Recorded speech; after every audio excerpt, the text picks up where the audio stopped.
মাইয়া মানুষ অনেক সুন্দর একটা খেলা জানে।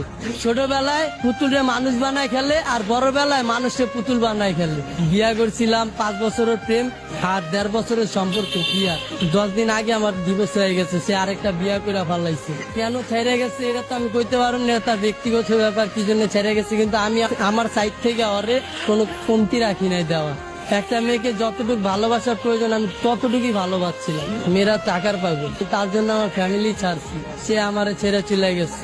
মানুষ পছন্দের একটা জিনিস কখন ছাড়ে, সে আরো দামি কিছু যদি পায় তখন ছাড়ে। সে হয়তো পাইছে আমার ছেড়ে গেছে, কিন্তু আমি এখনো পাই নাই, সেজন্য তারা ছাড়তে পারি না, তার স্মৃতি নিয়ে বাইচে আসছি। তারে কথা দিয়েছিলাম ভাই যে সে যদি ছাইরা চলে যায় তাহলে আমি আত্মহত্যা করবো, কিন্তু ভাই অনেক কষ্টে বাইচে আসছি নিজের লগে লড়াই কইরা। সে চলে যাওয়ার পর আমার বাইচা থাকার ইচ্ছাটা চলে গেছে। ভালোবাসার মানুষ হারানোটা অনেক কষ্ট, যার হারায় সেই বোঝে।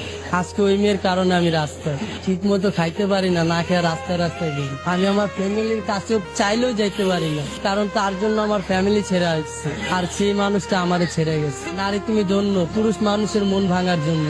তাকে কি এমন কোনো কথা আছে যেটা বলা হয়নি, আজকে আমাদের মাধ্যমে বলবেন? তাকে একটা কথাই বলবো, আমি আজও তোমাকে ভালোবাসি। আপনার মুখে আমি একটা গান শুনতে চাচ্ছি।